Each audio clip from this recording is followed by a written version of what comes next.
saya Kurnia Novalita Ramawati, NIM 2103011078. Assalamualaikum warahmatullahi wabarakatuh. Saya Elisa Putri Veronica dengan NIM 2103011073. Nama saya Nabila Feti Zahira, NIM 210301103. Saya Muhammad Hasan Abdullah dengan NIM 21030 akan Perkenalkan, nama saya Muhammad Rifki dengan NIM 210301062 dari kelompok 14. Di sini saya akan menjelaskan tentang konsep dasar mengenai kelompok kerja. Menurut Stroner, Freeman, dan Gilbert di tahun 1995 mendefinisikan kelompok sebagai kumpulan dua orang atau lebih saling berinteraksi dan saling mempengaruhi untuk satu tujuan tertentu yang dipahami bersama. Maka karakteristik kelompok sebagai berikut. Untuk yang pertama, merupakan kumpulan yang beranggotakan lebih dari satu orang, yang berarti adanya karakteristik yang berbeda dari setiap orang. Untuk yang kedua, adanya interaksi di antara kumpulan orang tersebut. Dan yang ketiga, adanya tujuan bersama yang ingin dicapai. Secara teoristik maupun praktik, kelompok kerja dibagi menjadi dua, yaitu untuk yang pertama, kelompok kerja formal. Kelompok kerja formal adalah kelompok kerja yang dibentuk atau disusun secara resmi oleh manajer, di mana kelompok kerja tersebut diberikan tugas dan pekerjaan yang terkait dengan pencapaian tujuan organisasi. Kelompok kerja formal dapat berubah sebagai kelompok kerja langsung atau command team, kepanitiaan, commit, dan kelompok kerja temporal atau khusus, task force team atau specific team.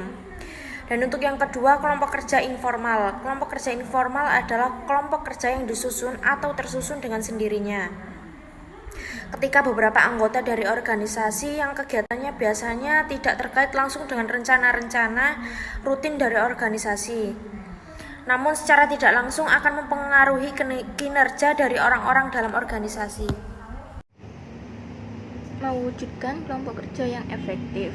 Mewujudkan kelompok kerja yang efektif dibagi menjadi 5, yaitu yang pertama, paduan agar kelompok kerja berjalan efektif. Ada beberapa paduan yang dapat digunakan agar kelompok kerja yang dapat berjalan secara lebih efektif. Di antaranya adalah yang pertama, tujuan dari pembentukan kelompok kerja hendaknya benar-benar jelas, sehingga para anggota dapat mengenali secara jelas apa yang menjadi tujuan dari kelompok kerja yang dibentuk, serta memperjelas arah yang akan dituju oleh kelompok kerja.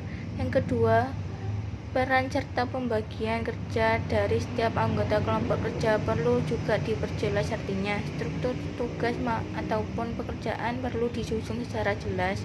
Yang ketiga, seluruh sumber daya yang diperlukan hendaknya terdistribusi secara merata sesuai dengan struktur tugas yang telah ditentukan.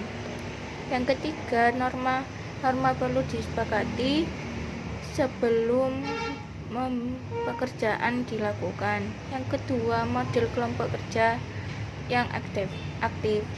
Paling tidak ada 3 pilar utama dari sebuah kelompok kerja yang efektif, yaitu kinerja keseluruhan yang diinginkan oleh kelompok kerja, pekerjaan yang ditunjukkan oleh kelompok, dan pertumbuhan individu yang terkait dengan pencapaian tujuan individu dalam kelompok kerja. Yang ketiga, pertumbuhan individu.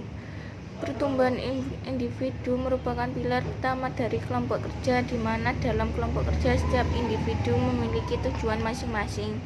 Ketika mereka bekerja dalam satu kelompok, selain juga bertujuan untuk meraih tujuan kelompok. Yang keempat, pekerjaan kelompok.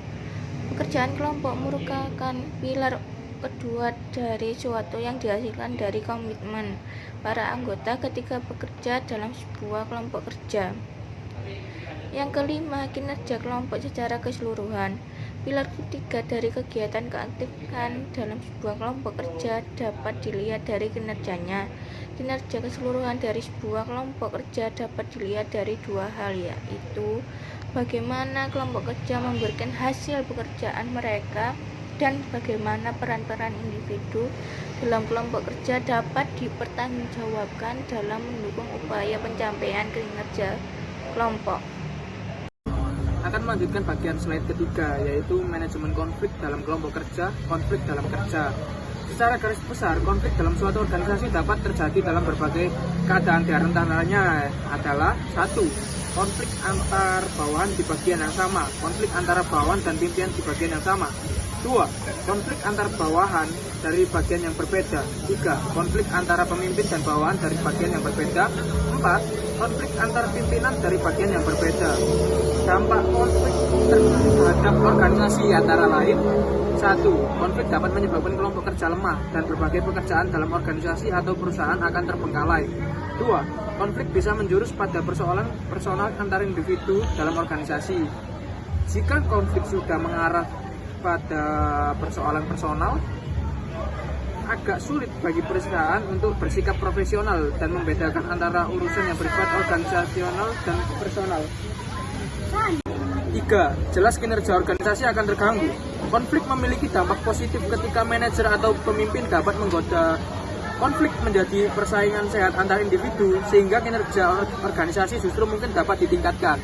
Namun, kinerja organisasi justru mungkin dapat ditingkatkan. Persyaratan agar konflik menjadi dampak positif adalah kuatnya peran pimpinan dan manajer dalam organisasi. 4.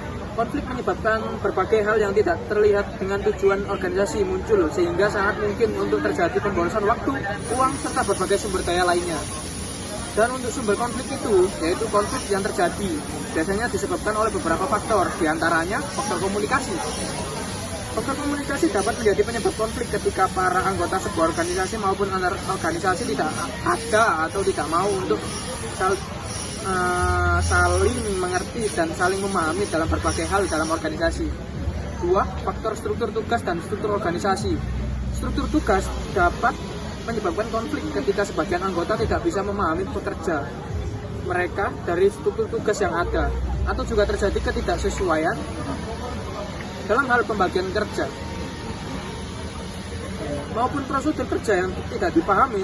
Struktur organisasi dapat menyebabkan konflik ketika sebagian anggota merasa tidak cocok untuk berada di suatu bagian dalam organisasi, atau juga bisa berupaya adanya upaya untuk Konflik dan komunikasi dalam organisasi.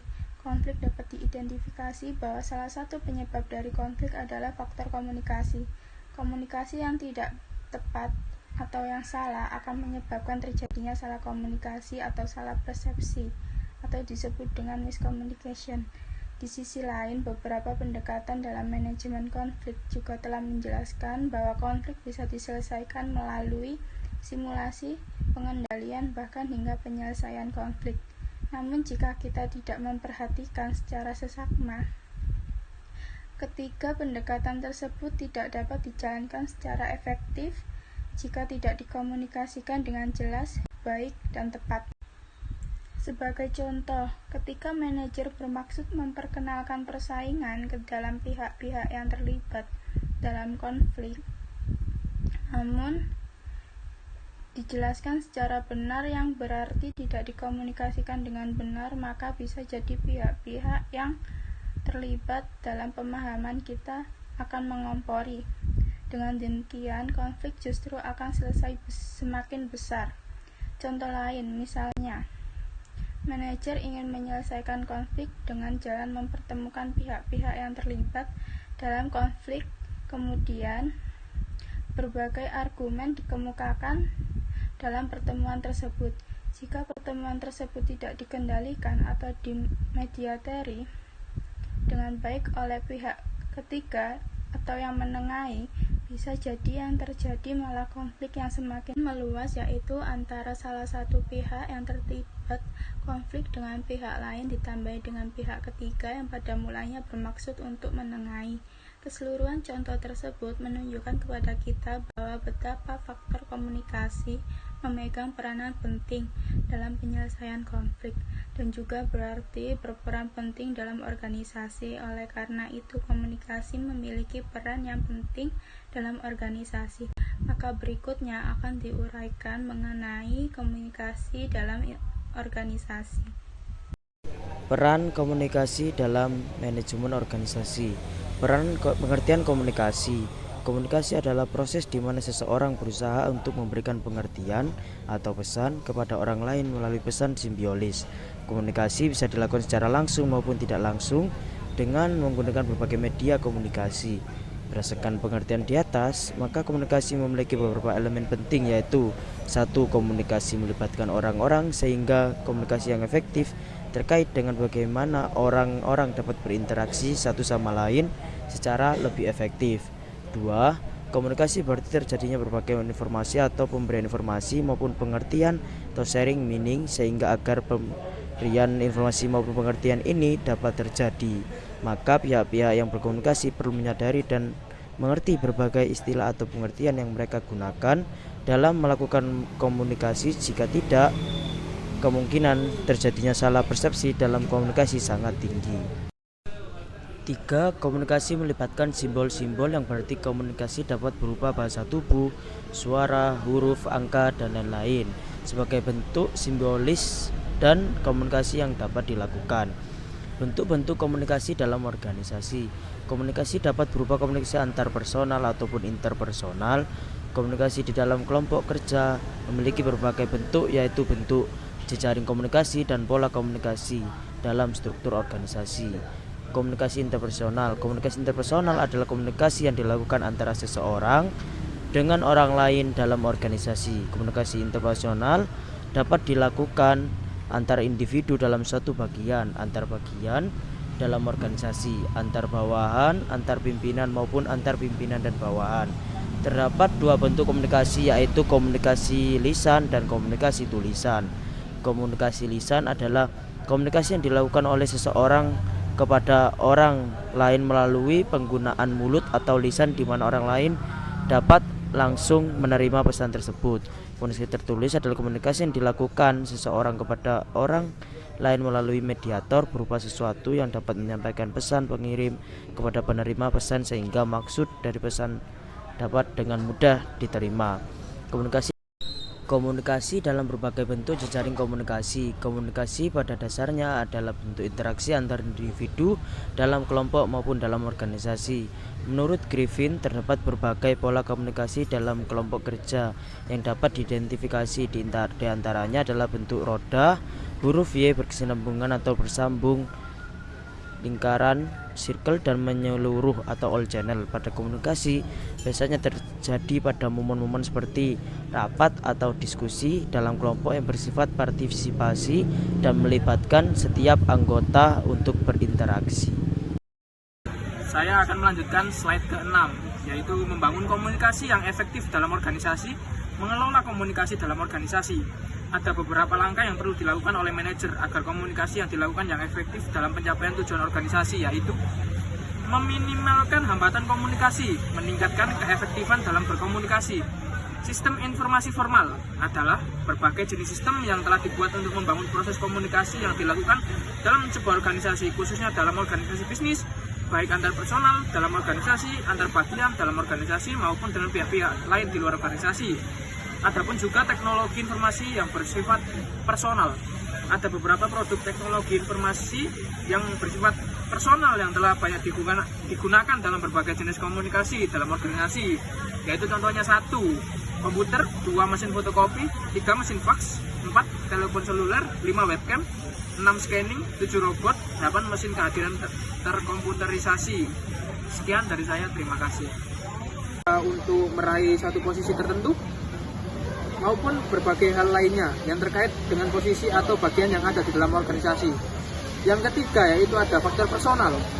Faktor personal dapat menjadi sumber konflik dalam organisasi ketika individu-individu dalam organisasi tidak dapat saling memahami satu sama lain. 4. Faktor lingkungan. Faktor lingkungan dapat menjadi sumber konflik ketika lingkungan di mana setiap individu bekerja tidak mendukung terwujudnya suasana kerja yang kondusif bagi efektivitas pekerjaan yang dilakukan oleh setiap orang maupun setiap kelompok kerja.